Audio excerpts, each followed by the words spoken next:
concerned about men as much who lie to other people. I'm more concerned about men who lie to themselves. Our society trains us to lie. Believe it or not, lying is comfortable. There's something about lying that gets you out of a lot of stuff that you go through, at least temporarily. This is the first test with the lie. How many of you have ever lied to get out of trouble at any point in your life? After a while, it's still coming around. You still gonna have to deal with it. There still has to be a violent confrontation with truth. What's up, y'all? Good afternoon to you. I should have been on at 12, but I wasn't on at 12. I was actually in a session for me, not for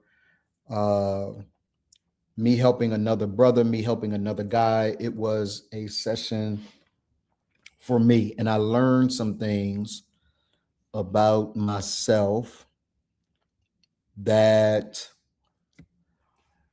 caused me to think. So good afternoon to you. I am Donald Morton. I am the founder of Remand. And at Remand, we work with married businessmen with families to interrupt their patterns, to disrupt their behaviors, to break the vicious cycles of missed potential so that that man can master and integrate his sense of personal life, family life, and business life. I will probably say this for the next year. Happy 7th anniversary. It is the year of completion for Remand. It is the place where we get a chance to say bye-bye to some things and hello to some new things. We've completed 7 years, and we are now going into year number 8. And year number 8, obviously, is the year of new beginnings. Things sprout up, things become new, phenomenal things happen. And so I'm incredibly excited about what is going to take place in 2026, going into 2027. As you are watching, do me a favor and let me know where you are watching from. Say hello to me in the chat. Let me know where you are watching from. For those of you that are familiar with our work, or not familiar with our work, do me a favor and go to www.weareremand.com. Do me a favor. Also, let me know whether it is still proper to say www, as if people don't know that we're talking about the World Wide Web at this point, right? I've said it over and over again. It almost dates me, like it almost dates me to kind of Houston, Texas. Andrew J. Landry, my guy. Good afternoon to you, or yeah, still morning for you. 11:42 your time, 12:42 my time. So it is still morning for you. So that is my brother from another mother, my guy, my friend. And so I'm excited that he's on. He is also the owner of Drew's. I'm going to jack the name up, Drew, but he's the owner of Drew's. It is a Creole spot in Houston, Texas. And the brother, I always say this because it's true. The brother taught me and Lala how to eat crawfish. Lala won't eat it anymore, but I still eat crawfish. So there's a buffet spot that she and I go to often, and they have crawfish there. And so no, Andrew, it is not as good as yours is, but it's the only thing that we have around here, right? So thank you for hanging out, man. Listen, I am not going to be on long. I'll probably be on till 1 o'clock our time, 12 o'clock Central Time, 10 o'clock Pacific Time. Yeah, so I'm not going to spend a lot of time. But I was just in therapy, right? Shout out to Marla and I have a marriage therapist. Um, praying for pray for Lala, man. She doesn't eat. She still doesn't eat. Uh, she still doesn't eat crawfish, but I do. I do. I actually love it. Um, Drew, I'm interested in what you say about this, man, because it's something that I had to face today. You saw the opening clip. You remember that one of the things that I said coming on is that I have no problems as much with guys that lie to. In fact, let me just play the clip because I think it's important. Watch this. I'm not concerned about men as much who lie to other people. I'm more concerned about men who lie to themselves. Our society trains us to lie. Believe it or not, lying is comfortable. There's something about lying that gets you out of a lot of stuff that you go through, at least temporarily. This is the first test with the lie. How many of you have ever lied to get out of trouble at any point in your life? After a while, it's still coming around. You still gonna have to deal with it. There still has to be a violent confrontation with truth. A violent confrontation with truth. But I wanted to highlight something that I said in that clip. Shout out to Ray Pope, who is the editor that did all of that work. What's up, my guy? Look who is here. Kenneth Sanchez, a guy who wishes he could be a percussionist just like me. No, I wish I could be a percussionist like Kenny Sanchez. Good to see you, my guy. There has to be a violent confrontation with truth. And the violent confrontation with truth is not just a violent confrontation with truth as it relates to other people. I think all of us recognize that we have to do better at being truthful with others, like because we recognize being untruthful with others or lying to others could potentially harm someone else, right? So it can harm the individual that we lied to. So that's why it's a foregone conclusion that you shouldn't lie to others.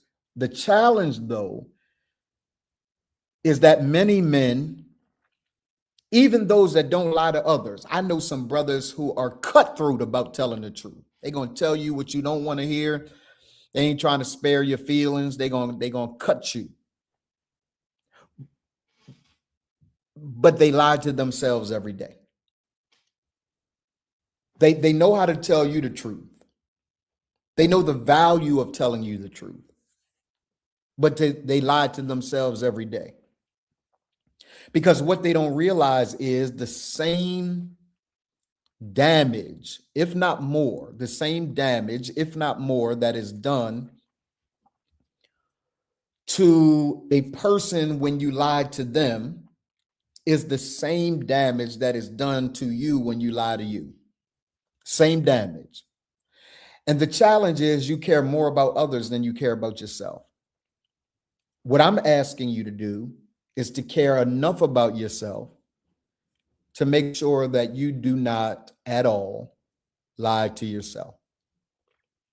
So let me tell you what I discovered today, Andrew, what I discovered today, Sanchez. What I discovered today is not that I've been lying to myself, but I have been glossing over this thing that I really needed to address. And it came up in marriage counseling today. By the way, marriage counseling, for those of you that are married and doing well, yeah, go to therapy. You don't want to go to therapy when your world is on fire.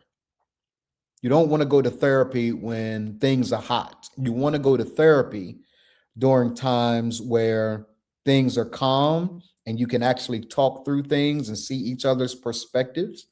You want to go through therapy during those times. and you want to go to therapy often, right? Nothing's wrong with Lala and I. We're good. You guys saw the post that we almost didn't make it. That's the reality. We almost didn't make it. But the truth of the matter is we did. We decided and we did. And we're going through therapy right now, marriage therapy, not because things are bad, but because we want to make sure things continue to be good. Type a 1 in the chat if you guys understand that. If you understand that it is probably more important for you to go to therapy during the times where everything's calm, where you can build your toolbox, your repertoire of handling life's challenges before the house is on fire. Ken Sanchez says 1. Yeah, we want to do it before the world is on fire. And so I have some fundamental takeaways inside of Remand. I'm gonna let you guys into our world for a bit. For those of you that don't know about Remand, Remand is a coaching and consulting firm that I founded in 2019. It is 7 years old as of June 1st. Remand Day. Remand was, we're worth it. Tell me what that means, Lyle. We're worth it. Talking about the marriage, we're worth it, right? To be able to continue to work through it. We're worth it, right? And so Lyle, tell me if you want to join me, or if you just want to comment from the comment thing. If you want to join me on here, I'll send you the link. You can just let me know what you want to do. But both Marla and I were in therapy, and we have a marriage therapist that is working with us. Shout out to her. She is very, very good. And there's not been a time that she has talked with us that I have not grown. We're worth the investment. Yeah, most definitely. We're worth the investment. Marla is my best friend in the world. And I've seen ways in which, as a husband, I've not necessarily done my part, not because I don't want to, but because I was blind to some things that I genuinely needed to do. So I got 7 minutes, or 8 minutes, right? So a part of what I discovered today in therapy is that there is we inside of Remand, we function by something called the law of the fence. The law of the fence. And the law of the fence is setting boundaries of responsibility. Yeah, she is, man. Yeah, she is. So the law of the fence is a sense of boundaries. It's a sense of responsibility. It is where I allow my wife to individuate, and she allows me to be an individual and to individuate, right? That I'm not the same as Marla is, and Marla is not the same as I am. And the law of the fence is a very significant part of my life, the way that I think about life, right? I used to be a people pleaser, right? I used to be a people pleaser. And in an effort not to be that, because that is not healthy, it is really on the very low end a sense of codependency, right? Like people pleasing is a sense of codependency. And because I recognize that, I do my best to draw boundaries and allow a person on their side of the fence to handle life in the way that they handle it. And on my side of the fence, I take responsibility for my life in the way that I handle it. Hear me though. So when there were times, this is where I grew today as a husband. This is where I grew today as a man. This is where I grew today as a father, particularly a father of a young woman, right? This is where I grew today as a father, as a grandfather to 3 young ladies, Anaya and Carsey and Hunter, baby Hunter is a girl, right? So to my wife and to my daughter and to my granddaughters, I grew today. And I'm proud of the growth that I experienced today.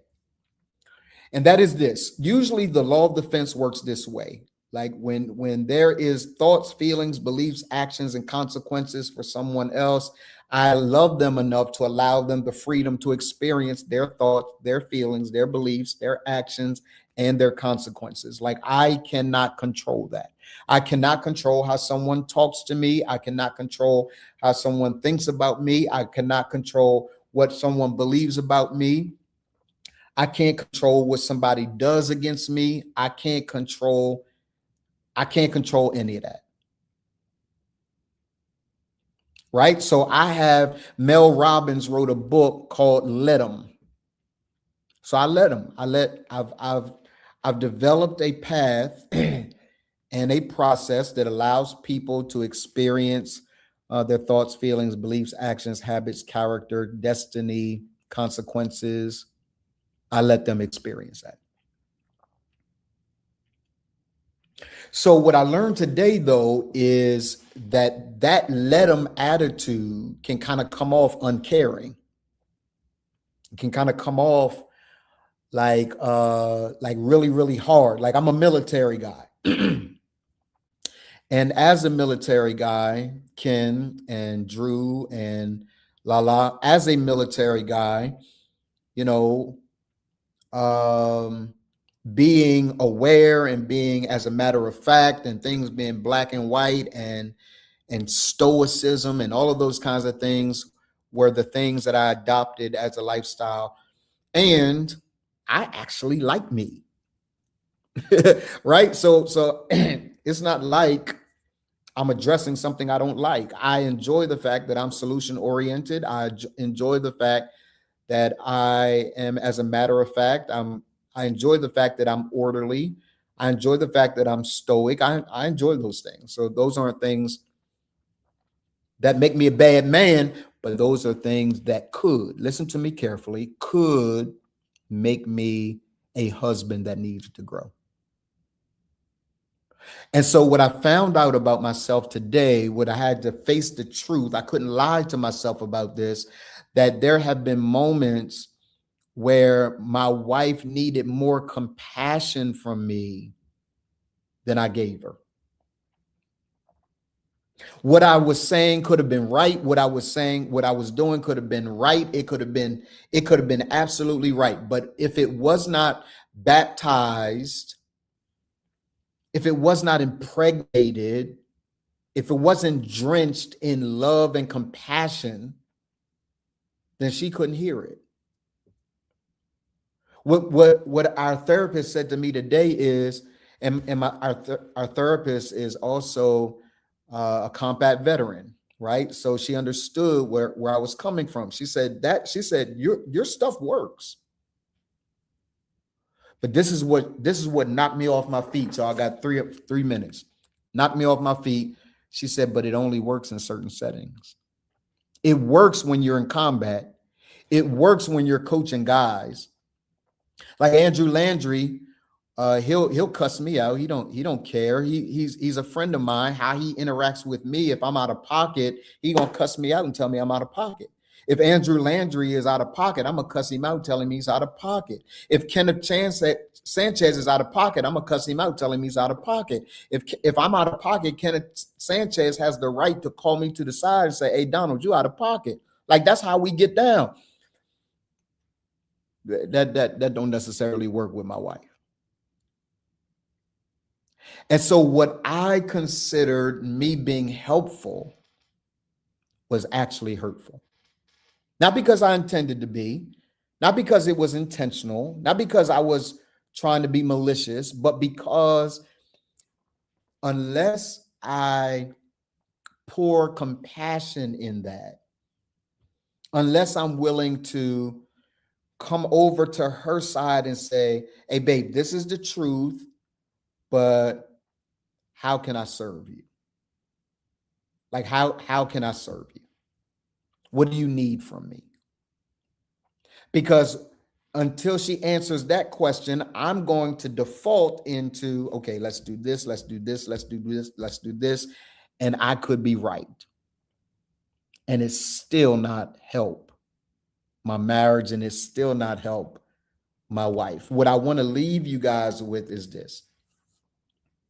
You can have the best intentions, but balance is a lie. Integration says, how do I, as a husband, integrate into me being a husband, not just order, not just structure, not just being as a matter of fact, not just, hey, we're going to do this, not just being solution focused, but how do I also integrate into my relationship with my wife an ability to be compassionate, an ability to be loving, an ability to be now I'm vulnerable and I'm transparent on my side, right? So I'm always going to be that.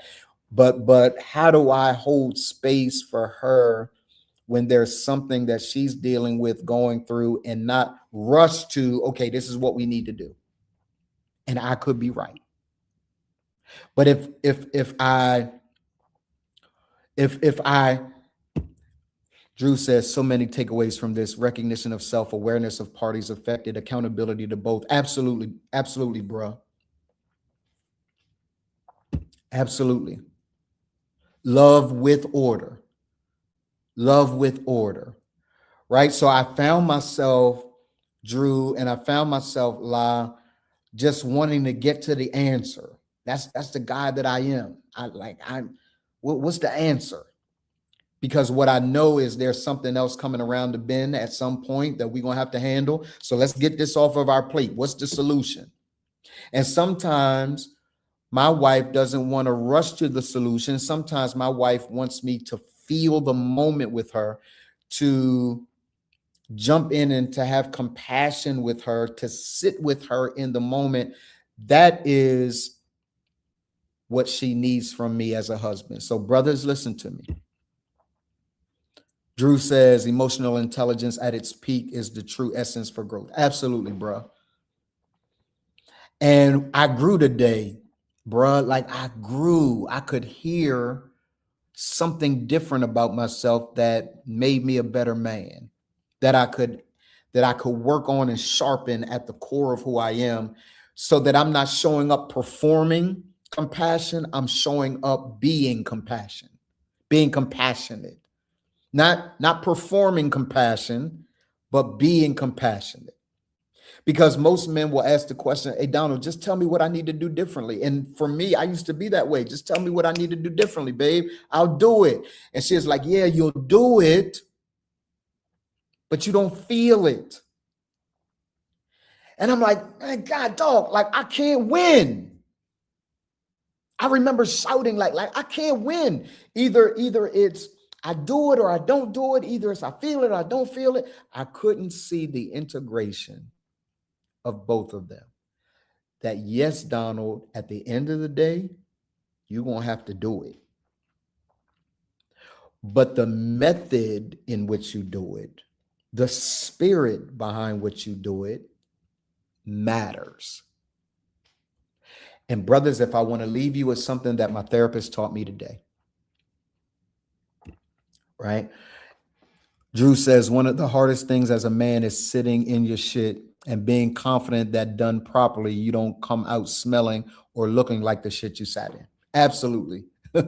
Absolutely, bro. That's my guy, right? Absolutely. And I know how to sit in shit and take a shower afterwards, which means I know how to sit in the shit with my wife, get up from that, and handle my own emotional issue.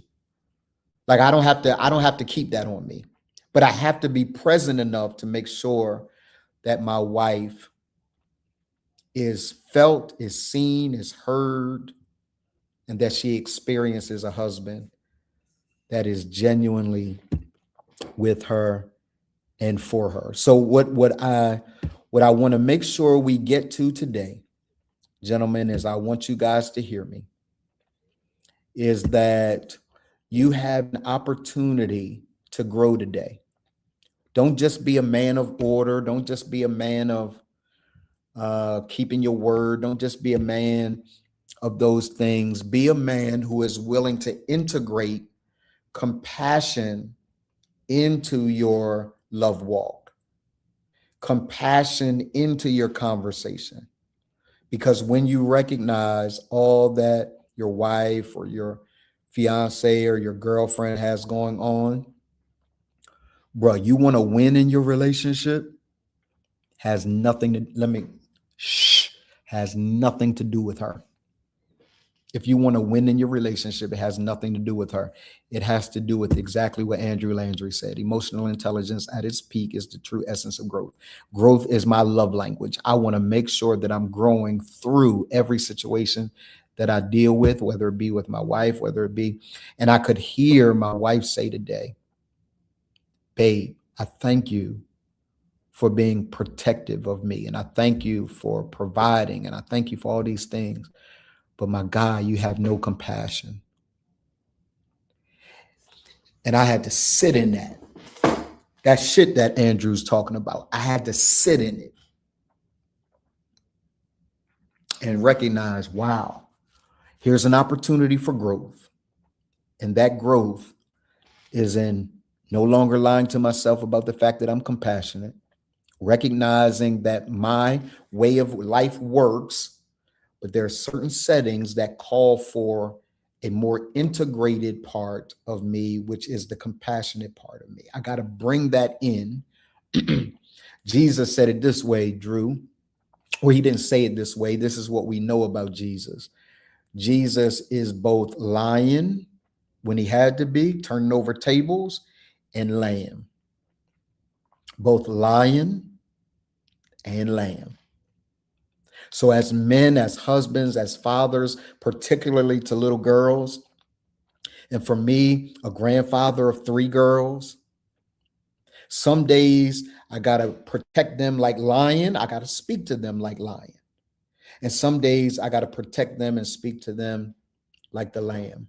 And guess what? Leroy McKenzie Jr. taught me this. He said, and Donald, and my therapist said it today. And sometimes, Donald, even with men,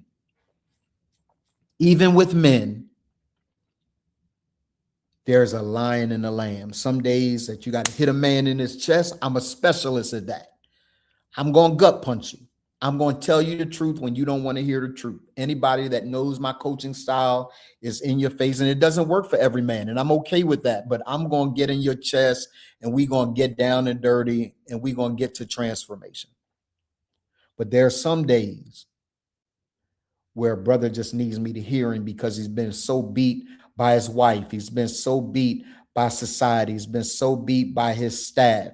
Like he doesn't know. And those aren't the days to gut punch him. Those are the days to hold space so he's able to bleed. Those are the days that he needs space to be able to bleed. So I hope that you've benefited from this. Let me give you this one more time. I want you to hear this. And I want you to leave with these last 2 videos. I'll be right back, and then we'll cut it for today. Concerned about men as much who lie to other people. I'm more concerned about men who lie to themselves. Our society trains us to lie. Believe it or not, lying is comfortable. There's something about lying that gets you out of a lot of stuff that you go through, at least temporarily. This is the first test with the lie. How many of you have ever lied to get out of trouble at any point in your life? After a while, it's still coming around. You still gonna have to deal with it. There still has to be a violent confrontation with truth.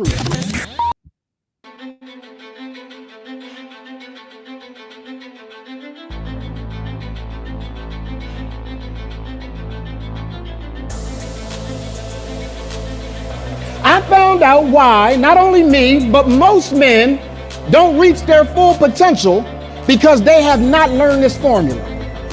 This formula will cause you to reach your full potential. Anybody interested? I say, anybody interested? Yeah. not 95, not 80, 100% of the time, this will work if you learn to work it. SQ is my belief about my identity and purpose. AQ is about capacity.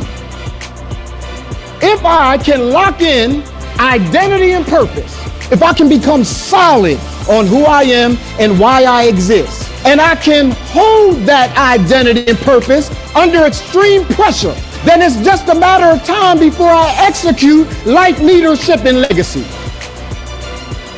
My family, my business, my personal life rest on my ability to remain who I am under extreme pressure. The character that I've been using to get to this level is not sufficient to get me to the next level. So what I had to do is switch out character. Because when I switch out character, I choose a new character that is designed to get me to the next level. You cannot get to the peak without first honoring the fact you got to master the pit.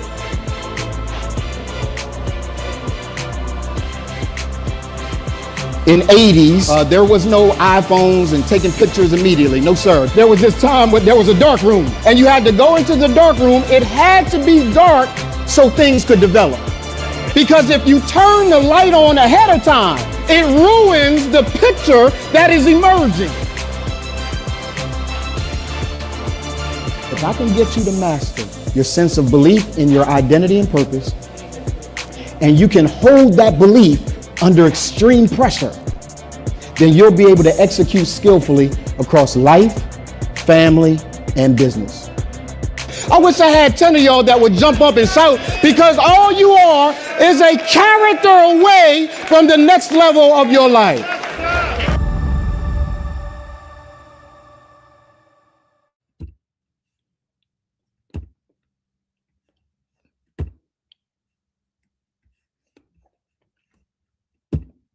Wow. You are a character away from your next level of life. I'm Donald Morton. I'm the founder of Remain, and we help married black businessmen with families lock in identity and purpose, expand their capacity under pressure so that they can execute skillfully life, leadership, and legacy. I love y'all. Have a phenomenal, phenomenal day, and we will talk soon. Talk soon.